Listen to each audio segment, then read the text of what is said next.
नमस्कार, बिहार बुलेटिन में आप सभी का स्वागत है। मैं हूं आपके साथ निशा शर्मा। आइए बिहार की खबरों पर एक नजर डालते हैं। सबसे पहली खबर आपको नरकटियागंज से देते हैं। सशस्त्र सीमा बल की 44वीं वाहिनी और बेतिया क्षेत्र मुख्यालय के तत्वाधान में शनिवार को एसएसबी का 62वां स्थापना दिवस बड़े ही धूमधाम और गरिमा के साथ मनाया गया। कार्यक्रम का शुभारंभ मुख्य अतिथि कोयला एवं खान राज्य मंत्री सतीश चंद्र दुबे, वाहिनी के कमांडेंट बलवंत सिंह नेगी, लौरिया विधायक विनय बिहारी, रामनगर विधायक नंद किशोर राम और नरकटियागंज विधायक संजय कुमार पांडे ने संयुक्त रूप से दीप प्रज्वलित किया। समारोह के दौरान स्कूली बच्चों, वाहिनी के बल कर्मियों, बिहार पुलिस के नव प्रशिक्षकों और संदीक्षा सदस्यों द्वारा प्रस्तुत रंगारंग सांस्कृतिक कार्यक्रमों ने मौजूद अतिथियों को मंत्रमुग्ध कर दिया। विशेष रूप से विधायक विनय बिहारी के गीतों ने माहौल को और भी खुशनुमा बना दिया। सरस्वती विद्या मंदिर और प्राइड इंटरनेशनल स्कूल के बच्चों की प्रस्तुतियों की विशेष सराहना यहां पर की गई। इसी अवसर पर उप महानिरीक्षक सुरेश सुब्रमण्यम ने एसएसबी के मूल मंत्र सेवा, सुरक्षा और बंधुत्व को दोहराते हुए भारत नेपाल सीमा की सुरक्षा में बल की अहम भूमिका की भी सराहना की। कमांडेंट बलवंत सिंह नेगी ने यहाँ पर सभी जवानों और उनके परिजनों को स्थापना दिवस की भी बधाई दी। नरकटियागंज से डीएन शुक्ला की रिपोर्ट आप देख रहे हैं। लखीसराय से खबर। लखीसराय शहर की यातायात व्यवस्था को सुचारू बनाने और सड़कों को जाम मुक्त करने के उद्देश्य से जिला प्रशासन के निर्देश पर शनिवार को एक नया बाजार कवैया रोड में सघन अतिक्रमण हटाओ अभियान चलाया गया। नगर परिषद के अधिकारियों और कर्मियों की मौजूदगी में जेसीबी की मशीन की सहायता से सड़क किनारे किए गए अवैध कब्जों को ध्वस्त किया गया।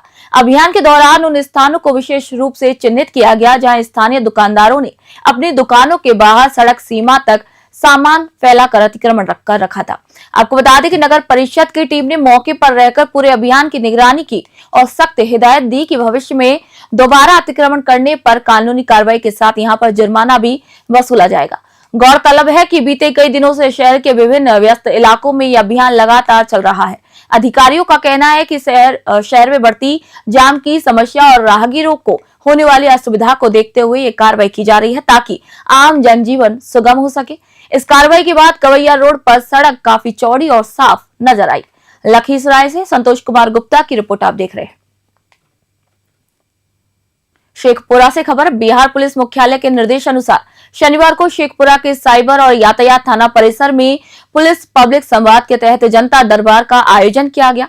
कार्यक्रम का विधिवत शुभारंभ पुलिस अधीक्षक एसपी बलिराम कुमार चौधरी ने किया। कार्यक्रम की शुरुआत में यातायात थाना अध्यक्ष सदाशिव साहा ने एसपी को बुके भेंट कर यहां सम्मानित किया। जनता दरबार को संबोधित करते हुए एसपी बलिराम कुमार चौधरी ने कहा कि वर्तमान समय में साइबर अपराधी नए नए तरीकों से आम लोगों को अपना शिकार बना रहे हैं। उन्होंने लोगों से अपील की कि वे किसी भी अनजान लिंक या ओटीपी को साझा न करें। साइबर डीएसपी ज्योति कुमारी ने भी साइबर सुरक्षा के तकनीकी पहलुओं पर यहां प्रकाश डालते हुए लोगों को सतर्क रहने की सलाह दी। यातायात के संबंध में एसपी ने कहा कि सड़कों पर चलते समय नियमों का पालन केवल जुर्माना से बचने के लिए नहीं बल्कि अपनी और दूसरों की जान बचाने के लिए भी करना चाहिए। हेलमेट और सीट बेल्ट के प्रयोग पर भी जोर देते हुए उन्होंने कहा कि सड़क दुर्घटनाओं में कमी लाने के लिए जनभागीदारी आवश्यक है। शेखपुरा से रंजन कुमार की रिपोर्ट आप देख रहे हैं। साइबर फ्रॉड में एक तो होता था फाइनेंशियल फ्रॉड, जो भी ओटीपी भेज के, एपीके फाइल भेज के, कोई भी एपीके फाइल किसी भी तरीके का व्हाट्सएप में आता है तो उसको क्लिक नहीं करना है। वो जैसे ही आप उसको टच करेंगे वो डाउनलोड हो जाएगा आपके फ़ोन में और वो आपका फ़ोन हैक हो जाएगा। वो आप नहीं चला रहे, उसके बाद उस पर जो भी ओटीपी आएगा, जो भी चीज़ आएगा, वो जिसके पास गया है, जो हैक किया, वो सारा आपका ऑपरेट कर पाएगा फ़ोन को। तो व्हाट्सएप पे इस तरीके का कोई भी फाइल आता है तो आप उसको जहाँ से आ रहा है आप उसे एक बार कंफर्म कर लीजिए कि वो क्या है, कैसे है, तब उसको टच कीजिए। ऐसे उसको कभी भी टच नहीं करना है। और एक चीज़ मैं आप लोगों को एक चीज़ और बताना चाहती हूँ कि एक फाइनेंशियल फ्रॉड के अलावा एक सोशल मीडिया पे भी मतलब तरह तरह के वीडियो बना लिया जाता है और उसको डाल दिया जाता है, वायरल कर दिया जाता है। इसके लिए भी मैं आप लोगों को जागरूक करना चाहती हूँ कि आप लोग के घर में जैसे कि पत्नी। ट्रैफिक थाना और साइबर थाना से संबंधित जो भी ट्रैफिक और साइबर से संबंधित जो मामले होते थे उसको लेकर के एक जन संवाद की कार्रवाई की गई है। जन संवाद में काफ़ी लोग उपस्थित हुए और उन जन संवाद में जो मामले आए उसका निष्पादन करते हुए लोगों के बीच में एक जागरूकता अभियान भी चलाया गया, खास करके ट्रैफिक रेगुलेशन को लेकर के और साइबर से रिलेटेड जो भी जागरूकता अभियान होता है उसको आम पब्लिक के बीच में उस अभियान के तहत अवेयरनेस कार्यक्रम चलाई गई, जिसमें साइबर फ्रॉड से बचने के लिए जितने भी साइबर फ्रॉड का तरीका होता है, साइबर फ्रॉड द्वारा जिस तरीके से साइबर फ्रॉड का तरह तरह की जो तरीके अपनाए जा रहे हैं, जन संवाद का था, जिसमें पुलिस अधीक्षक महोदय शेखपुरा और हमारे डीएसपी साहब साइबर और डीएसपी यातायात सबके सम्मिलित रूप से और लोगों को बुलाया गया था, जिसमें ट्रैफिक के बारे में और साइबर के बारे में जो अवेयरनेस था वो लोगों को बताया गया कि ट्रैफिक की क्या क्या असुविधा होती है, आप लोग क्या क्या सुझाव दे सकते हैं, सभी जनता से मांगा गया। और साइबर के बारे में भी जागरूक किया गया कि किस तरह के फ्रॉड होते हैं, अलग अलग तरह के फ्रॉड होते हैं कि और उसे कैसे निपटाया जाए, इस तरह का भी जानकारी दी गई पुलिस अधीक्षक महोदय शेखपुरा के द्वारा। इस तरह का आयोजन का उद्देश्य क्या होता है? ये पुलिस और पब्लिक के बीच में अच्छे समन्वय स्थापित हो। शेखपुरा पुलिस ने एक गुप्त सूचना के आधार पर बड़ी सफलता हासिल करते हुए नवादा जिले के खूंखार वांछित अपराधी को हथियारों के साथ धर दबोचा। गिरफ्तार अपराधी किसी बड़ी आपराधिक घटना को अंजाम देने के लिए शेखोपुर सराय बाजार में घूम रहा था। एसडीपीओ डॉक्टर राकेश कुमार ने प्रेस वार्ता आयोजित कर बताया कि गिरफ्तार आरोपी की पहचान नवादा जिले के शाहपुर थाना अंतर्गत महारत गांव निवासी मुन्ना कुमार के रूप में की गई है। मुन्ना कुमार नवादा में करीब 7 गंभीर आपराधिक मामलों में वांछित यानी वांटेड था और लंबे समय से पुलिस की आंखों में धूल झोंक रहा था। शेखपुरा से रंजन कुमार की रिपोर्ट आप देख रहे हैं। एक अपराधी मुन्ना कुमार पेशर नवलेश सिंह उर्फ नेसो सिंह साकिन महारत थाना शाहपुर जिला नवादा का गिरफ्तारी हुआ है इलीगल कंट्री मेड आर्म्स के साथ और एक जिंदा कारतूस के साथ।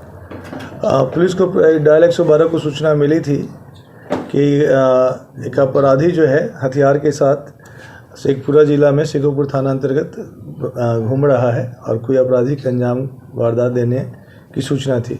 उसी सूचना पर पुलिस त्वरित कार्रवाई करते हुए उसको गिरफ्तार की है और उसके पास से एक कंट्री मेड हथियार और एक जिंदा गोली बरामद हुआ है। क्या लगता है इसके साथ आप लोग? में अभी हम लोग पूछताछ कर रहे हैं। मुख्य बात यह है कि ये एक सातिर अपराधी हैं।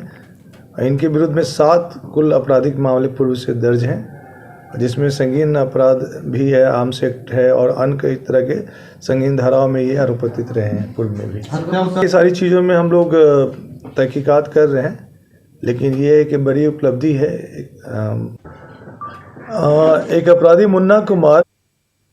भागलपुर से खबर आपको बता रहा है, सिल्क सिटी भागलपुर में 3 दिवसीय 12वें राष्ट्रीय रंग महोत्सव का शनिवार को भव्य शुभारंभ किया गया। स्थानीय कला केंद्र में आयोजित इस महोत्सव का उद्घाटन मुख्य अतिथि बिहार विधानसभा अध्यक्ष प्रेम कुमार, शिक्षाविद राजीव कांत मिश्रा, पूर्व महापौर डॉक्टर वीणा यादव और अन्य गणमान्य अतिथियों ने संयुक्त रूप से दीप प्रज्वलित कर इस कार्यक्रम का उद्घाटन किया। महोत्सव के सचिव तरुण घोष ने बताया कि 20 से 22 दिसंबर तक चलने वाले इस सांस्कृतिक महाकुंभ में देश के 9 राज्यों मणिपुर, असम, दिल्ली, उत्तर प्रदेश, पश्चिम बंगाल, झारखंड, ओडिशा, मध्य प्रदेश और बिहार के कलाकार अपनी रंगमंचीय प्रस्तुतियों से दर्शकों का मनोरंजन करेंगे। ये मंच न केवल कलाकारों की प्रतिभा को निखारने का काम कर रहा है, बल्कि विभिन्न राज्यों की संस्कृतियों को आपस में जोड़ने का एक माध्यम भी बन रहा है। समारोह के दौरान आयोजन समिति के उपाध्यक्ष प्रकाश और सचिव तरुण घोष ने विधानसभा अध्यक्ष प्रेम कुमार को अंगवस्त्र और मोमेंटो भेंट कर उनका सम्मान किया। कार्यक्रम में भाजपा जिला अध्यक्ष संतोष शाह, डॉक्टर अजय कुमार सिंह, प्रीति शेखर सहित कई सामाजिक और सांस्कृतिक हस्तियां मौजूद रहीं। भागलपुर से राहिल सिद्दीकी की रिपोर्ट आप देख रहे हैं। बेतिया से खबर, मुफसिल थाना क्षेत्र के अमवा मजहार कोठी के पास शनिवार को एक बड़ा सड़क हादसा टल गया। यहां पर एक चलती कार में शॉर्ट सर्किट के कारण अचानक आग लग गई। कार में सवार शिक्षिका और उनके परिवार के सदस्य बाल बच गए। हालांकि कार पूरी तरीके से जलकर खाक हो गई। रामदयाल सिंह उच्चतर माध्यमिक विद्यालय अमवा मजहार में कार्यरत शिक्षिका विजेता कुमारी अपनी कार से स्कूल जा रही थी। कार में उनके 62 वर्षीय पिता विजय कुमार सिन्हा, 61 वर्षीय माता रेखा सिन्हा और 4 वर्षीय पुत्र आदित्य करण भी सवार थे। जैसे ही कार अम्बा मजहार कोठी के पास पहुंची तो बोनट से अचानक धुआं निकलने लगा। विजेता कुमारी ने तुरंत सूझबूझ दिखाते हुए कार रोकी और सभी परिजनों को बाहर निकाला। घटना के बाद इलाके में अफरा तफरी का माहौल रहा, लेकिन समय रहते कार को खाली कर देने से एक बड़ी जनहानि भी टल गई। पुलिस ने मामले की जानकारी लेते हुए यातायात सुचारू करवाया। बेतिया से सत्येंद्र श्रीवास्तव की रिपोर्ट आप देख रहे हैं। गौना से आपको खबर बता रहे हैं, पश्चिमी चंपारण के गौना प्रखंड के ग्राम पंचायत राज गौना के पंचायत भवन परिसर में शनिवार को सरकार की महत्वाकांक्षी योजना के तहत प्रशासन गांव की ओर शिविर का एक सफल आयोजन किया गया। इस शिविर का मुख्य उद्देश्य आमजन की परेशानियों का मौके पर निस्तारण करना और सरकारी योजनाओं का लाभ सीधे जनता तक पहुंचाना था। शिविर में गौना सिटी और रुपौलिया पंचायत के बड़ी संख्या में ग्रामीणों ने हिस्सा लिया। इस दौरान विभिन्न विभागों के स्टॉल लगाए गए, जहां पर आवास योजना, स्वच्छता, कृषि, जीविका और कौशल विभाग से संबंधित समस्याओं का समाधान किया गया और लोगों को योजनाओं की यहां पर जानकारी दी गई। कार्यक्रम में बीपीआरओ अंगेश कुमार यादव, बीए सौरभ कुमार, प्रखंड समन्वयक विनोद कुमार और पंचायत सचिव गौतम कुमार रजक सहित कई अधिकारी यहां पर मौजूद रहे। शिविर के सफल संचालन में गौनाहा के स्वच्छता पर्यवेक्षक बुद्धेश्वर प्रसाद उर्फ अमित कुमार गुड्डू का योगदान विशेष रूप से यहां पर प्रशंसनीय रहा। गौनाहा से मोनू ठाकुर की रिपोर्ट आप देख रहे हैं।